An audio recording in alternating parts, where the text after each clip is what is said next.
Bismillahirrahmanirrahim. Assalamualaikum warahmatullahi wabarakatuh. Kita kembali lagi di channel saya, Dunia ACDC, ya teman-teman.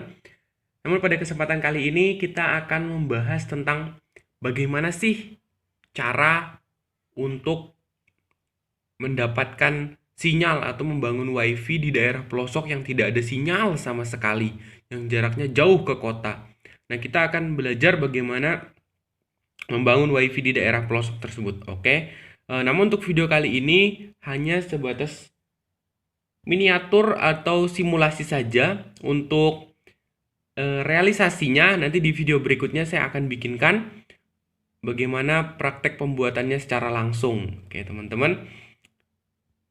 Sebagai informasi sedikit ya kan, sekarang itu kita sudah berada pada masa pandemi, di mana-mana kuliah online, belajar online. Jadi ini sangat cocok sekali buat teman-teman yang ingin mendirikan wifi di daerah-daerah pelosok yang tidak ada sinyal. Oke. Eh, Jangan berlama-lama, langsung saja kita ikuti bagaimana membuat wifi di daerah pelosok. Nah, kita lanjutkan pada video kali ini untuk membangun sebuah wifi, ya, wifi di daerah pelosok. Sebelum kita mengetahui barang apa saja yang kita butuhkan, kita harus mengetahui lokasinya dulu. Kira-kira memungkinkan atau tidak untuk kita bangun wifi. Nah, di sini saya beri gambaran. Ini adalah salah satu wilayah pelosok, ya teman-teman. Salah satu wilayah pelosok yang tidak ada sinyal sama sekali. Anggap aja mungkin ini di sebuah hutan, desa yang jauh dari kota. Dan untuk menempuh suatu tower atau jaringan satu daerah yang tersedia jaringan, desa ini ada pada jarak 30 atau mungkin 50 kilometer dari pusat jaringan atau tower. Nah, di wilayah ini, anggap saja ini adalah wilayah perkotaan yang ada tower. Ini saya gambarkan tower. Dan jarak dari kota menuju desa ini jika ditembak lurus itu berkisar kurang lebih 30 atau 50 sampai 50 kilometer maksimal ya. Nah, secara pasti, setelah kita mengetahui kira-kira lokasi geografisnya antara kota dan desa, jika dilihat sebetulnya jarak 30 kilometer ini bukan jarak minimal ya, karena tidak ada jarak minimal, semakin dekat semakin baik seperti itu. Tetapi kan kalau memang dekat, itu otomatis jaringan dari tower pun sudah sampai, jadi tidak perlu menggunakan alat lagi, seperti itu. Nah, di sini dari pusat kota yang ada tersedia tower sampai dengan wilayah tanpa jaringan dengan jarak 50 kilometer, secara logika pasti di daerah sini terdapat banyak pohon ataupun bukit, ya. Pohon atau bukit yang menjadi penghalang. Sehingga jaringan yang pertama tidak akan sampai di wilayah ini, yang pertama karena jaraknya jauh, dan yang kedua karena banyaknya penghambat pohon atau bukit yang lebih tinggi dari tower ini. Seperti itu. Itu gambarannya. Nah, lalu bagaimana cara kita agar jaringan di kota bisa sampai di desa ini? Oke. Langkah pertama ketika kita setelah melihat lokasi ini, tentu ketika di sini terdapat tower yang posisinya lebih tinggi dan di sini banyak bukit yang menghadang ataupun pohon, otomatis di sini kita harus mendirikan sebuah tiang atau tower lagi seperti itu. Akan tetapi bukan tower yang dimaksud seperti sama di sini. Oke. Nah, ini adalah antena. Anggap saja ini salah satu tiang, belum ada antena, kita pasang di sini. Oke. Kemudian berarti secara lokasi atau ketinggian, tower ini mengeluarkan sinyal yang kemudian antena ini adalah menyerap sinyal dari tower ini. Jika dilihat untuk ketinggiannya sendiri, misal tower ini 50 meter, untuk antena yang kita bikin ini tidak perlu 50 meter. Cukup 12 atau mungkin 18 meter sudah cukup. Untuk tiangnya bisa menggunakan bambu atau mungkin besi.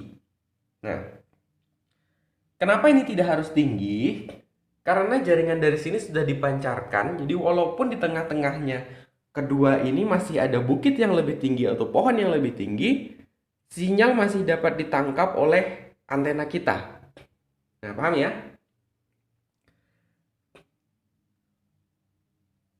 Lalu, selanjutnya adalah antena apa yang kita gunakan untuk menangkap sinyal ini.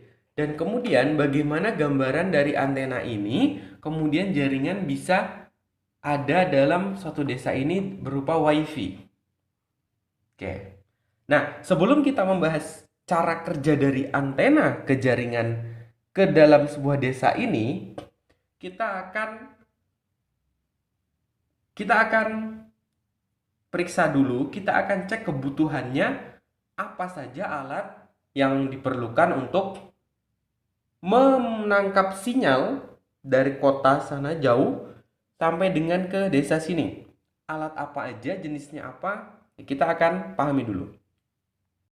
Nah, ini adalah alat-alat yang kita butuhkan, simple saja. Kita hanya membutuhkan 4 alat. Ini untuk biayanya sendiri ketika kita membeli alat-alat ini, itu kurang lebih kita habis anggaran tidak banyak, sekitar 1 juta sampai dengan 1,5 juta teman-teman. Itu belum termasuk tiang penyangga jika menggunakan bambu atau mungkin besi. Jika menggunakan besi saya rasa juga tidak terlalu mahal ya. Yang pertama kita membutuhkan Yagi Grid. Yagi Grid ini adalah nama dari antena yang akan kita gunakan sebagai penangkap sinyal di sini. Yagi Grid yang disarankan, Yagi Gridnya yang berbentuk huruf U seperti ini. Itu akan lebih baik, jangkauannya akan lebih maksimal ya. Kemudian yang kedua kabel koaksial. Kabel koaksial ini akan kita gunakan dari antena menuju modem. Ya, nanti di akhir video akan saya berikan topologi jaringannya. Kemudian modem. Modem di sini diusahakan yang memiliki kabelan. Tujuannya agar nanti ketika teman-teman ingin menambah jaringan menjadi lebih luas menggunakan router, itu tinggal dihubungkan ke dalam port LAN RJ45-nya. Dan yang terakhir adalah pigtail. Pigtail ini antena yang maksud saya kabel yang disalurkan dari antena menuju modem itu memerlukan pigtail sebagai slot atau penghubung kabel tambahan seperti itu ya. Nah, untuk memahami lebih lanjut kita akan belajar mengenai topologi jaringan ini. Nah, oke. Kita lanjut lagi. Ini adalah topologi sederhananya, yang mana ini antena yang kita pasang di atas. Kemudian ini adalah kabel koaksial. Untuk panjang kabel koaksialnya menyesuaikan dengan ketinggian antena.